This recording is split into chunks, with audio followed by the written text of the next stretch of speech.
Tell me what you see. It's a 5,000-year-old pyramid. What do you know? It wasn't there yesterday. So the second part of a three-parter, and with the monks, and it's a lot better than part one. Oh, it's very hot in the UK. We're having a little mini heat wave.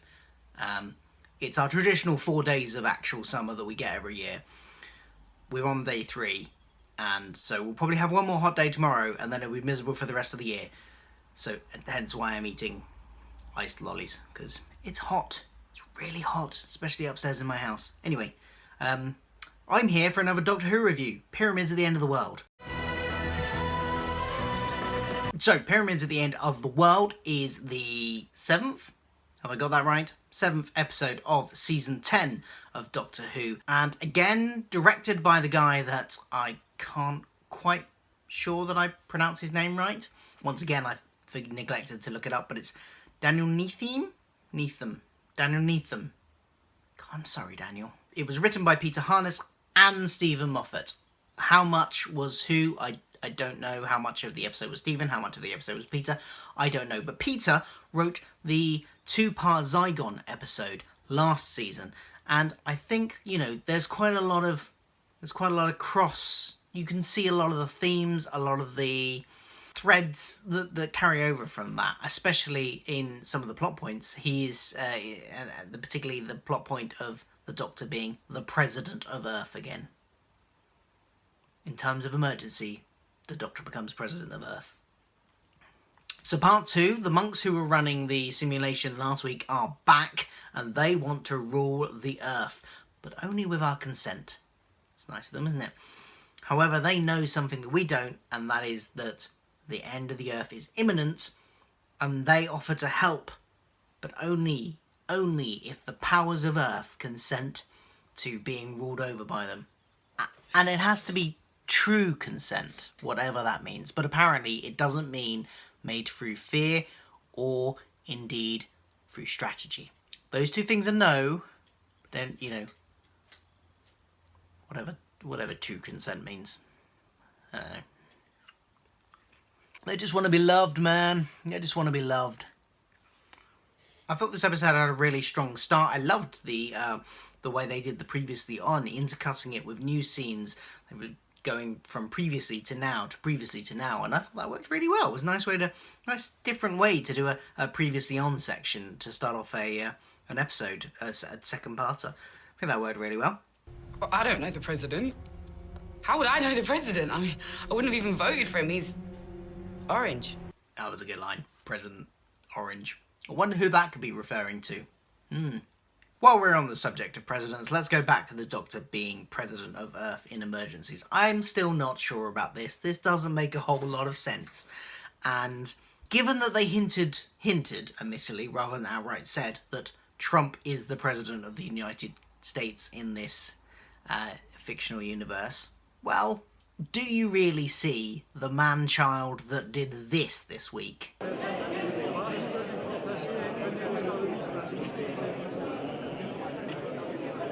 Agreeing that somebody would outrank him?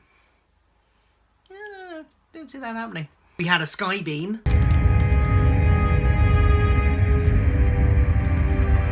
Has this turned into a Marvel or DC superhero movie? There are always skybeams in Marvel and DC superhero movies. Overall, I really liked the episode. I thought it did a great job of building tension throughout it. We had various elements that really helped with this. I thought the use of the scenes in the lab were quite interesting. We knew something. I mean, we knew something bad was going to happen in that lab, and they were setting it up in a way that, even though it was obvious that something bad was going to happen, it still gradually increased the tension and had me on the edge of my seat anyway. The fact that one of the scientists had broken her glasses in the morning, damn it, so wouldn't be able to see screens that were a distance away or whatever, clearly, and the fact that the other scientist had a hangover. You just knew there was going to be human error that would cause, I don't know, and they were working in a bio lab, something was going to go wrong, some kind of virus was going to get out, maybe we'd have zombies. We didn't get zombies.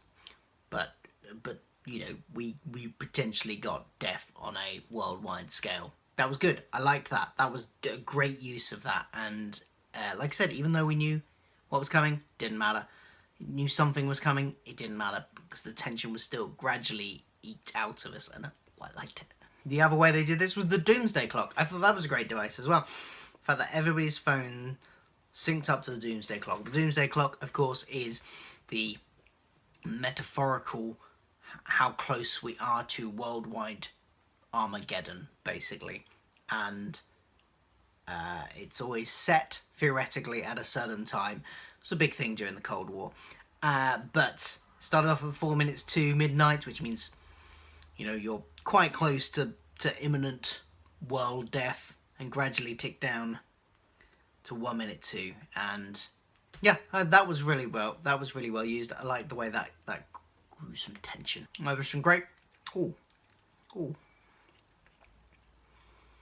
toothache from really cold ice. Lolly.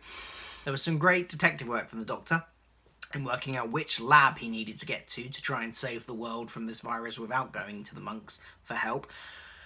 Via CCTV. He turned all the CCTV off and then watched which ones the monks turned on. It's so simple and yet genius at the same time. It's a nice detective work there. It's almost like you had a Sherlock writer on board. I'll go finish my lolly now. And this was the second part of a three-parter, so we knew that, you know, it wasn't all going to turn out all happily by the end. But the way they did it was really good, I thought. I liked the fact that the Doctor looked like he was about to outsmart the monks. He was going to save the day. Without them, they would have to go away shamefaced with nobody agreeing to let them rule our planet.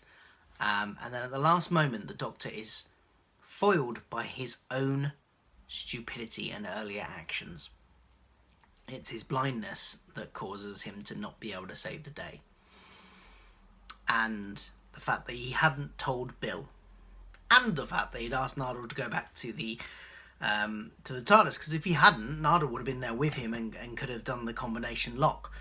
So all those things combined, it was the Doctor's own actions that put him in a situation where Bill then felt she had to concede to the monks and accept their help with the strings attached of that they would then dominate the Earth. Things I didn't like so much. The supporting cast, again, I'm getting a little bit fed up of this. The supporting cast in most of the episodes this year has been really, really weak.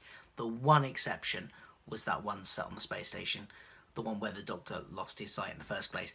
They had some good supporting cast in that episode, but almost, in fact, yeah, every other episode has had really weak supporting cast. Saying that, our main three characters were great, and they have been for most of the season, so yay on them. But write your supporting cast better, please. And hey, where was UNIT? I mean, UNIT are a division of the United Nations who were seemingly running this operation, and they are a division that is specially assigned to dealing with this sort of thing.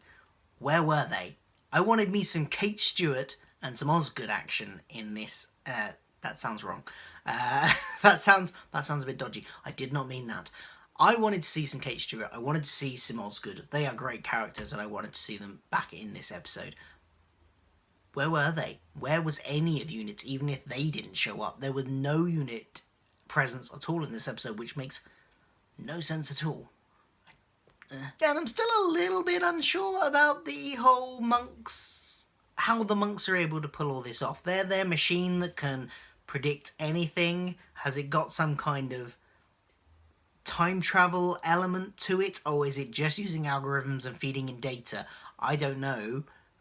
If it's the latter, I can't see how they could get enough data to be able to accurately predict things on such a minute level like they did last week. But if it's got some kind of time travel future telepathy, I'm thinking, you know, like Minority Report-esque abilities here, maybe that would be okay. I mean, I can let it slide. It's fine. Suspension of belief and all that, but doesn't seem to make a whole lot of sense. As I said, overall, I really liked this episode. It was great. Such an improvement over last week. And I said I would reassess last week in the context of the other parts of the series. I'm going to wait until the next week's episode, until we've seen that, and then I will go back and maybe rethink my score of the previous one. I will see how I feel. Maybe. Possibly. For this week, I am going to give this a 8 out of 10. I like this one. It was good. I liked the plot. I thought it was really interesting. I thought it dealt with some interesting issues. I liked the dig at Trump. It gets an extra point just for that. And then, overall, it was quite good. Not perfect. Had some flaws. Most episodes do. There's very rarely a perfect episode. In fact, there's probably never a perfect episode. But this gets an 8 out of 10. I hope you enjoyed my review. If you did, please do click that little thumbs up and also click subscribe. Why not? I do one of these every week now, apparently. And I have other Doctor Who related content on the channel as well, and other pop culture related content and loads of other stuff. But please do subscribe, and I will then maybe send you a lolly. I probably won't send you a lolly, it'd melt.